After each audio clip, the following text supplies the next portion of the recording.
Partecipare ai Giochi Olimpici è speciale a 20 anni. Ancora prima è incredibile. E se vogliamo cercare i record italiani in termini di precocità, dobbiamo tornare molto indietro nel tempo. Amsterdam 1928. La ginnasta pavese Luigina Giavotti è la più giovane italiana di sempre a partecipare e vincere una medaglia ai Giochi Olimpici a 11 anni e 301 giorni. Berlino 1936. Ondina Trebison Davalla è la prima italiana a vincere un oro negli 80 metri ostacoli e per quasi 70 anni rimarrà la più giovane campionessa olimpica della nostra storia. Tra gli uomini il record è del cuneese Bruno Cipolla, che a 15 anni vinse l'oro a Città del Messico 1968 come timoniere nel 2 con. Insieme a lui due trevigiani, Primo Baran e Renzo Sambo. E tanti sono i giovani e le giovani del Veneto protagonisti ai Giochi. Dal veneziano Guido De Filippo, oro ad Anversa 1920 nel 2 con, a quasi 16 anni, ad Alvise De Vidi, che il primo oro alle Paralimpiadi lo conquistò a Seul 1988, a 18 anni. Nella stessa edizione iniziava l'epopea della veronese Francesca Porcellato, oro nei 100 e nella 4%. E poi nel nuovo millennio Federica Pellegrini e il suo argento ad Atene 2004 nei 200 metri stile libero, a soli 16 anni. Una rivelazione folgorante. Ai Giochi ci puoi arrivare appena sedicenne, così come metterci anni per raggiungere quel sogno. Non c'è una strada unica per arrivarci, le competizioni internazionali, come i Giochi Olimpici Giovanili organizzati dal CIO dal 2010, possono farti assaggiare quell'emozione. Ma poi quando entri per la prima volta nello stadio olimpico insieme alla tua nazionale, lì inizia tutta un'altra storia. Quella che si sta costruendo la marciatrice Alexandrina Mihai. Nata in Moldavia nel 2003, a 6 anni arriva in Italia, a Soave. Solo dal 2022 però ha potuto indossare la maglia azzurra e quasi in contemporanea sono arrivati grandi risultati. Nel 2023 oro agli europei a squadre di marcia e argento agli europei under 23 nei 20 km. E nel 2025 oro agli europei under 23 nella 10 km. Nel suo orizzonte c'è Los Angeles 2028 come prima partecipazione olimpica. Proprio per questo abbiamo cercato, conoscendo meglio la sua storia, di capire anche quali sono gli step che ti portano ad un'Olimpiade. Io sono Donato Cafarelli e questo è Atene Cortina, Sogni Veneti a 5 cerchi, un podcast di Sport di Più Magazine.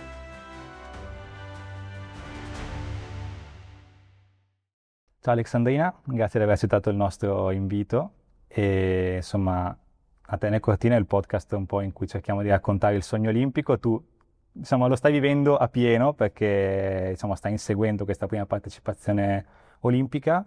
Parto però dalla domanda che faccio a tutti all'inizio, e cioè quando è stata la prima volta che hai visto, sei entrata in contatto con le Olimpiadi, non lo so, magari le vedevi in TV o hai letto qualcosa? Intanto grazie dell'invito, grazie mille. E ci ho pensato proprio di recente, nei mesi scorsi, a questa cosa, fatalità. E io le prime Olimpiadi che ricordo che ho visto proprio in TV sono state quelle del 2016, che quindi ero già un po' più grande, ma non è che le abbia seguite tanto. Le prime che ho seguito veramente, proprio in maniera molto affiatata, sono state quelle di Tokyo nel 2021. Lì proprio ho seguito tutti i giorni di gare, così e tutto, e soprattutto poi la marcia lì ci ha regalato due grandi soddisfazioni. E lì credo sia stata proprio una delle prime volte in cui ho detto, cavolo, però non è male la vita dello sportivo, ti regala delle belle soddisfazioni. E da quegli anni lì devo dire che ho iniziato a seguire molto di più gli sport e le Olimpiadi anche in TV. E all'epoca però già praticavi marcia da ormai 6 anni, se non erro.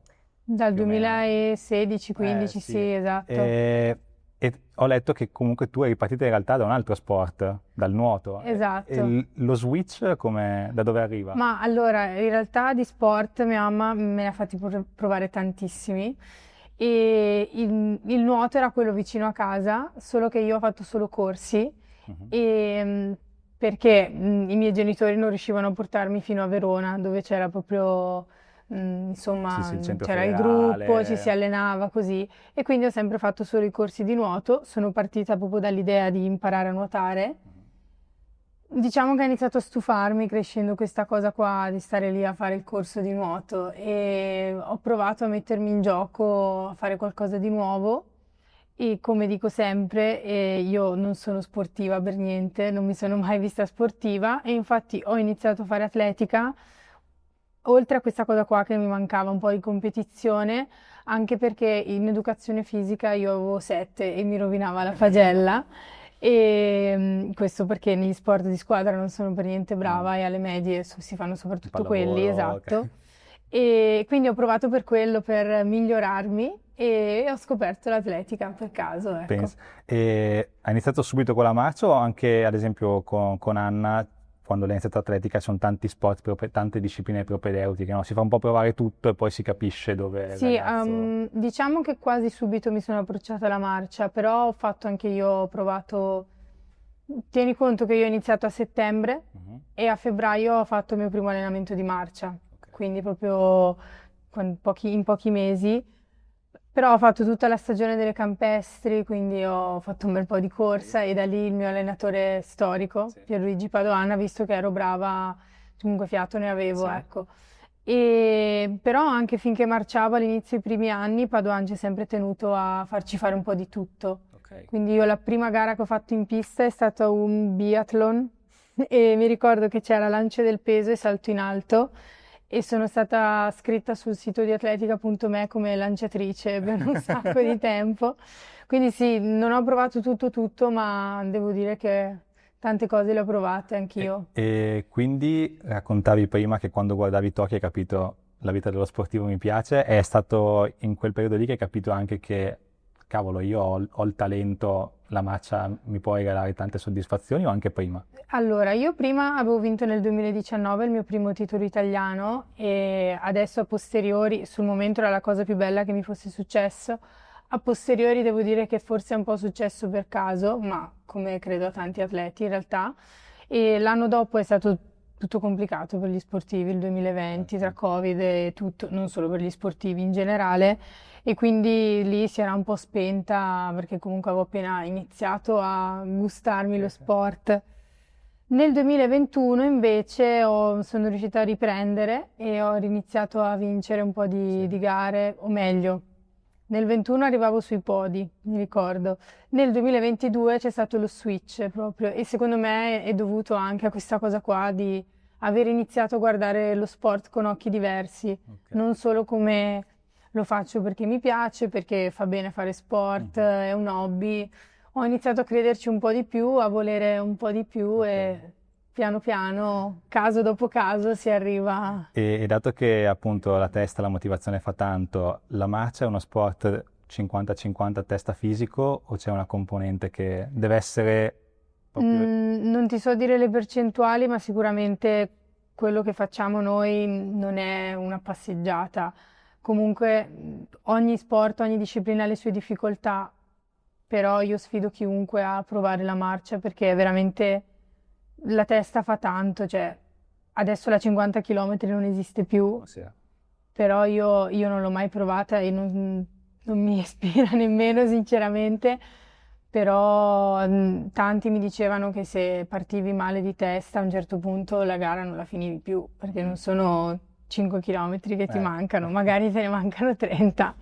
E quindi sì, la testa fa tanto anche negli allenamenti, ma quello non solo nella mia disciplina, in tutti, ecco. Rispetto agli allenamenti, per un atleta che ha raggiunto il tuo livello, che sacrifici si devono fare o comunque quello che ti pesa di più? Allora, a me la parola sacrifici non piace, Ok. intanto, mi piace dire che sono scelte di vita, perché comunque tante volte mi sono sentita dire stai rinunciando a tante cose, è un grande sacrificio fare dello sport la propria vita. Scelte di vita, insomma.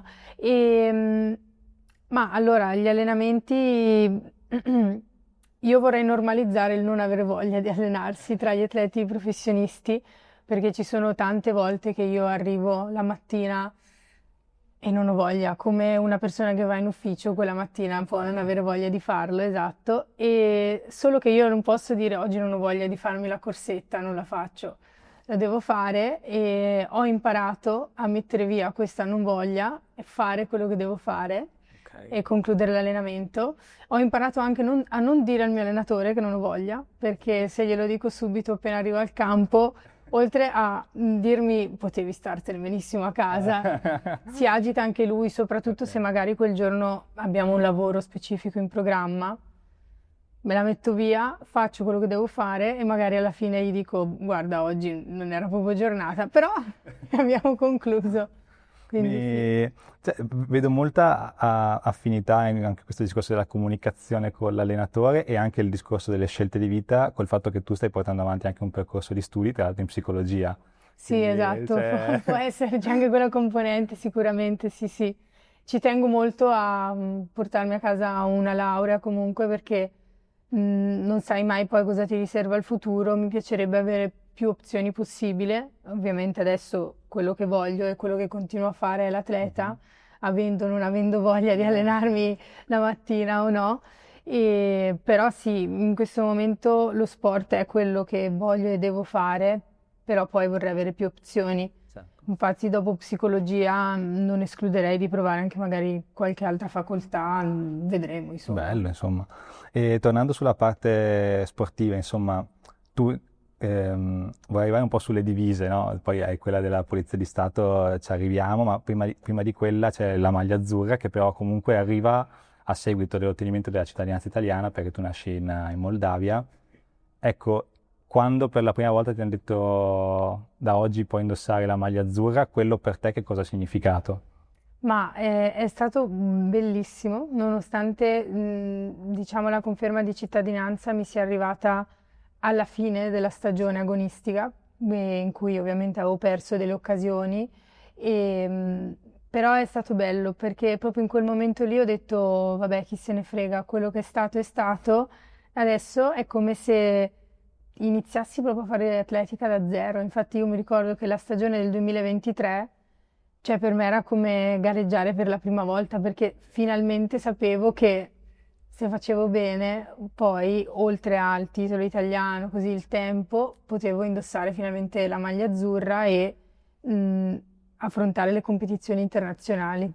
E poi comunque l'anno successivo arriva anche l'ingresso nelle Fiamme Oro, il gruppo sportivo Polizia di Stato. Anche quello immagino ti permetta, tra virgolette, di avere la tranquillità, no? Di poter proseguire la tua carriera. Cioè per te è stato quel momento in cui hai detto ok. È un, diciamo, un grande vantaggio, è un bel privilegio che abbiamo e infatti quando poi ho fatto il concorso, l'ho vinto e ho avuto l'ufficialità di essere entrata in Fiamme Oro, è stato bello perché soprattutto nell'età che avevo io tanti ragazzi smettono di praticare sport perché subentra l'università, subentra il dover comunque lavorare. E questo è proprio un lavoro che ti permette di allenarti, Sì, di fare della fare tua la vita passione il tuo d'atleta. lavoro e è un grande privilegio, insomma, mentre come vedi sto continuando a studiare perché cerco di sfruttare questo tempo, però sì, è un grandissimo onore, è bello, io è una cosa a cui tengo veramente tanto. E prima del tuo debutto in azzurro, tu hai fatto segnare da under 20 un tempo migliore di Antonella Palmisano. E questo te l'hanno fatto, tra virgolette, pesare, nel senso che ti hanno caricato un po' di aspettative quando hanno visto quel Ma risultato lì? non lo so, è stata una grandissima ironia della sorte il fatto che la cittadinanza sia arrivata proprio pochi giorni dopo e quindi non l'hanno ufficializzato col record italiano. Però sì, ci sono stati tanti articoli in cui dicevano il futuro della marcia, ma come anche adesso lo vedo per certe atlete che stanno venendo su, è uno standard che si ripete in tutte le discipline. Vedremo, io mi auguro di avere anche solo una piccola parte del curriculum e della carriera di Antonella e poi ovviamente si punta sempre a fare meglio, vedremo.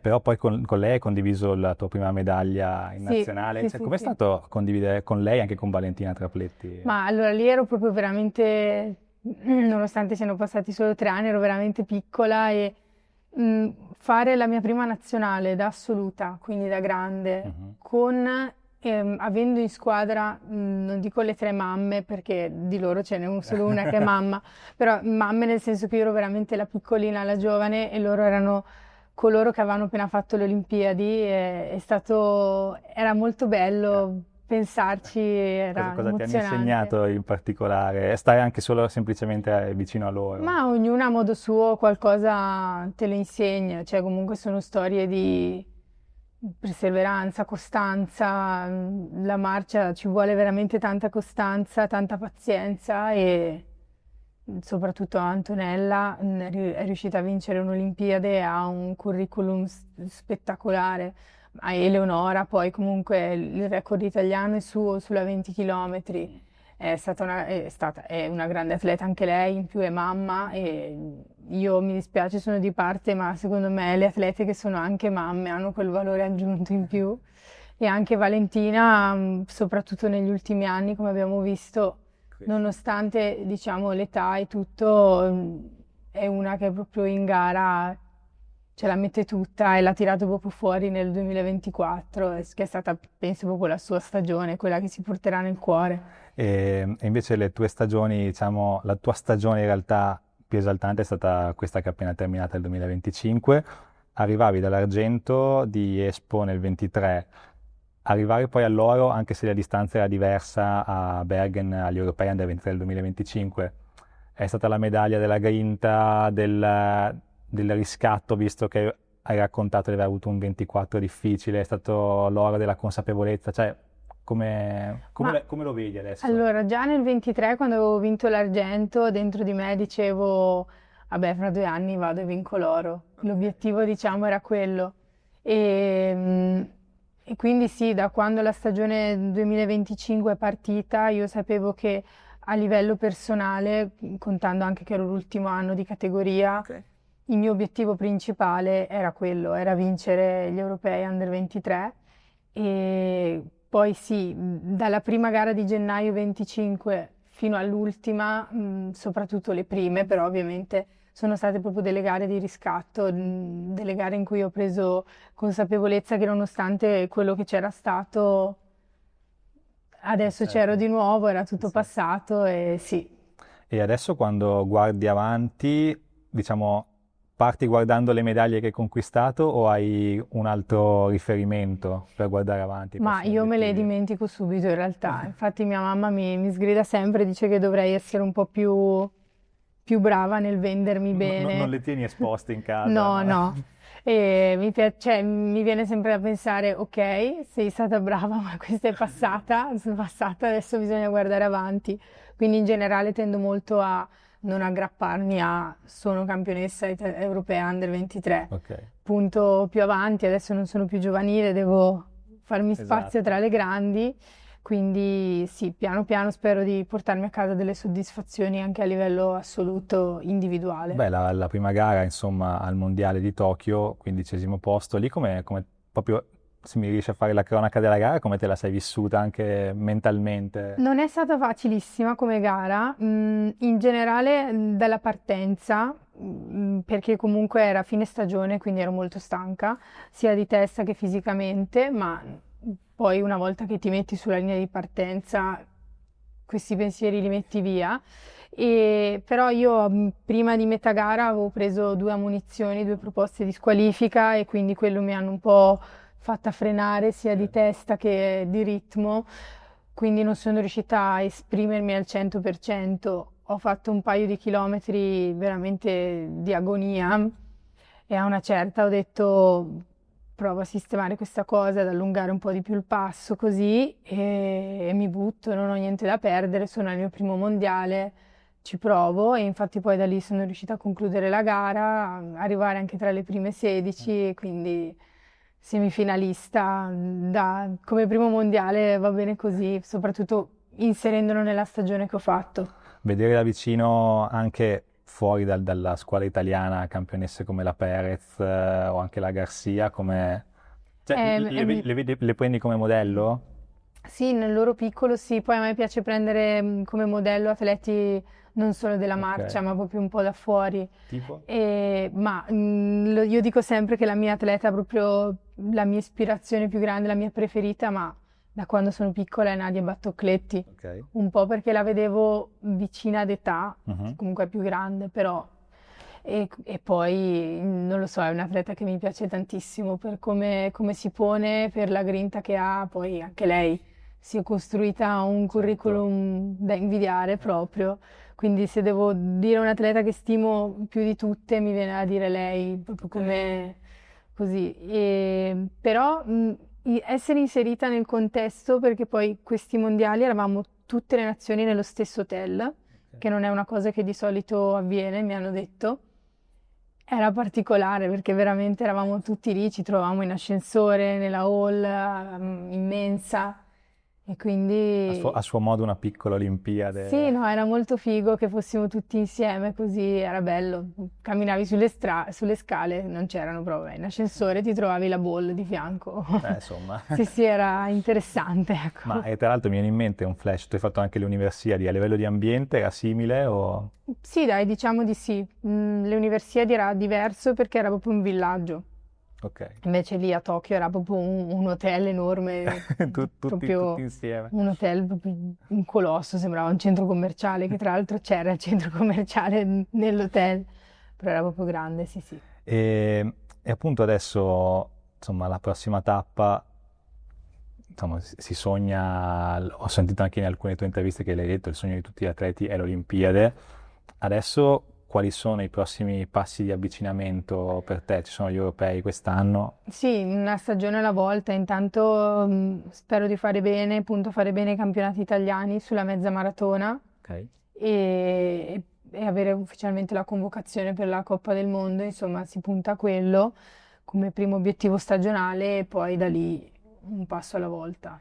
E a livello tecnico, il fatto che da quest'anno siano cambiate le distanze, cioè io da atleta amatoriale, quando sono al massimo, se so che devo essere al massimo un'ora e poi mi dicono che devo essere al massimo un'ora e 10 minuti, per me cambia il mondo. Immagino anche per voi questo passaggio da 20 a 21 e anche 35-42.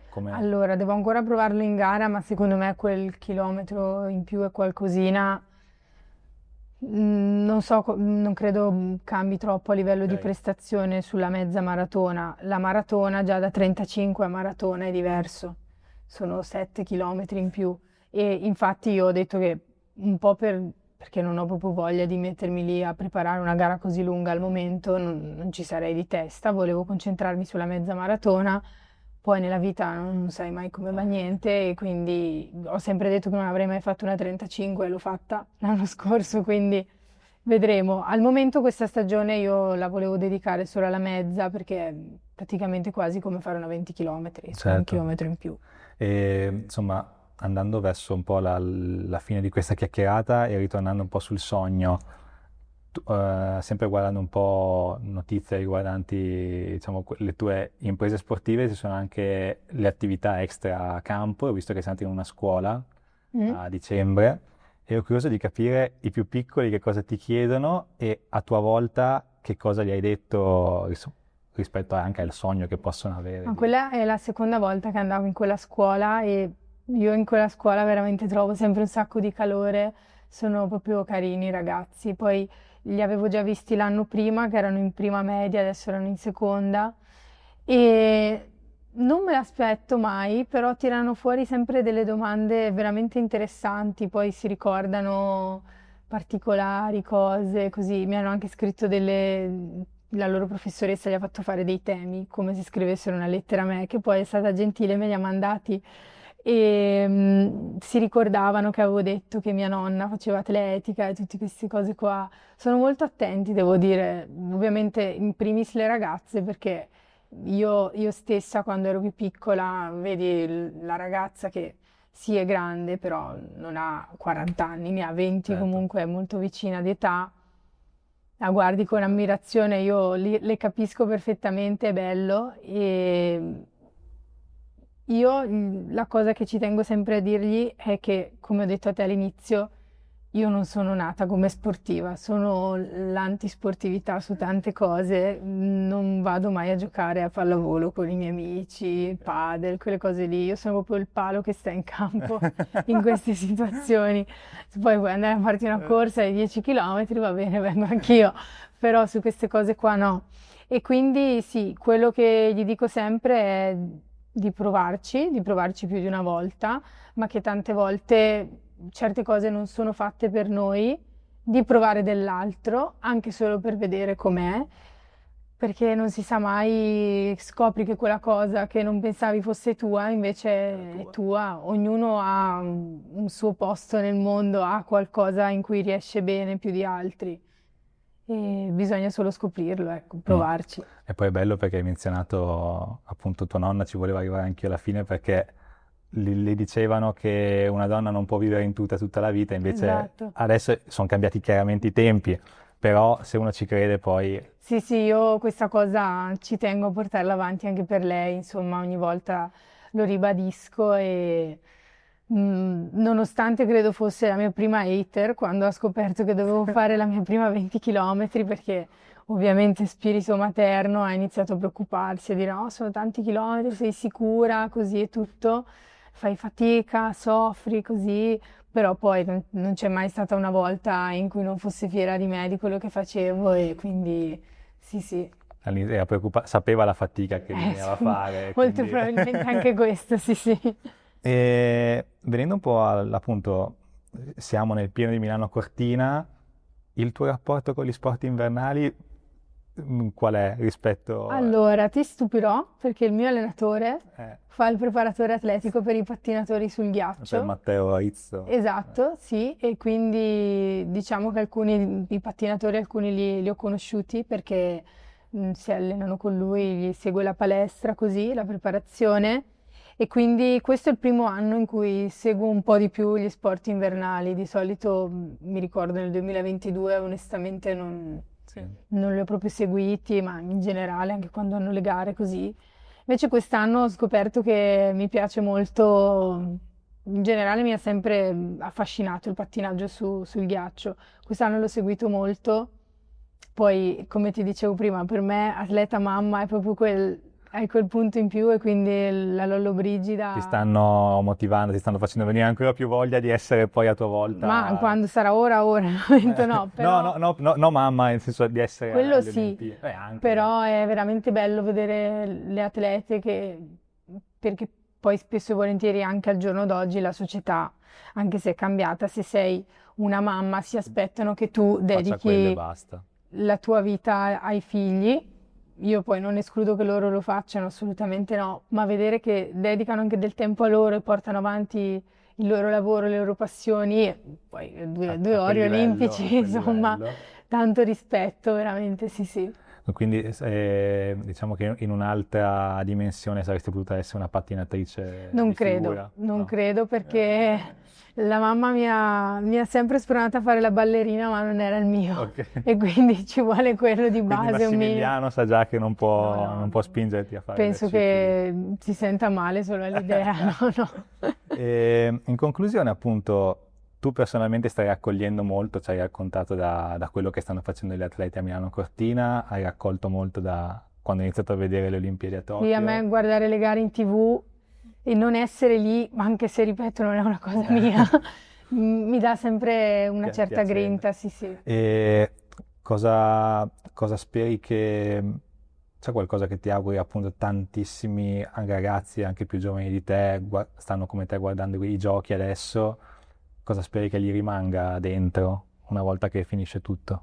Ma sicuramente che si può fare una vita sportiva, io lo dico anche a mio fratello, soprattutto al di fuori del calcio, perché ci sono Lui mille... è dritto sul calcio. Lui ha provato atletica, Ok. poi però cresci grande, inizi le medie, il gruppo di amici fanno tutti calcio, lo seguiva già in TV, quindi figurati, calciatore ci prova. Io rimango dell'idea che proverà dell'altro più avanti, ma vedremo. Fa la sua strada, io non voglio mai intromettermi, glielo dico magari in maniera passiva, ci giro intorno, ma... Come hai detto ai ragazzi alla scuola, provate tutto, che Sì, poi sì, sì. magari trovi la tua Quindi io strada. spero che intanto si appassionino ad altre cose al di là del calcio, perché veramente ci sono altri mille sport belli. E poi io credo che ogni atleta lanci dei bei messaggi. Vedi la Lollobrigida che fa l'intervista col figlio, anche se è stata criticata, comunque per me è stato proprio bello il fatto che lei avesse lì il figlio con lei. E poi c'è la gente che magari c'è il genitore che li guarda, piangono. Non lo so, io credo che tanti valori positivi si possono tirar fuori dallo sport, ecco. Sì, sì. E noi insomma siamo convinti che ne avrai ancora tanto, tanto tempo. Speriamo, sì, dai, me lo auguro anch'io. Speriamo di fare un'altra chiacchierata magari quando saremo lì a prepararci, non lo so, magari 28 è tanto avanti, però anche dopo gli europei, insomma. Vabbè, vedremo, insomma. Ti auguriamo L'obiettivo intanto il meglio. l'obiettivo a lungo andare è inutile nasconderlo, come dicevi te, è il sogno di ogni sportivo. Una partecipazione alle Olimpiadi è già tanta roba, ecco, insomma, sì, Certo. sì. E noi ti auguriamo veramente il meglio per il proseguo della tua carriera. Grazie mille. E grazie ancora. Grazie a voi. Questo è Atene Cortina, un podcast di Sport di Più Magazine. Il sogno continua, seguici su tutti i social per viverlo insieme a noi. Su YouTube e Spotify trovi le puntate complete. Lascia un commento e una valutazione per farci sapere cosa ti ha emozionato di più. E per te, ecco l'anteprima del prossimo episodio. Adesso l'allenatore fa il coordinatore di un team, ma deve essere, io ho questa posizione e non la modifico, l'atleta deve avere un interlocutore, un primo interlocutore nella galassia di tutto il team che lo segue, e il primo interlocutore, a mio modo di vedere, deve essere l'allenatore. Le altre figure, che è il mental coach, non mi piace assolutamente. Colui che segue la parte mentale, la parte fisioterapica, il medico, il dietologo, tutto quello che vogliamo è di supporto all'atleta tramite il coach, l'allenatore.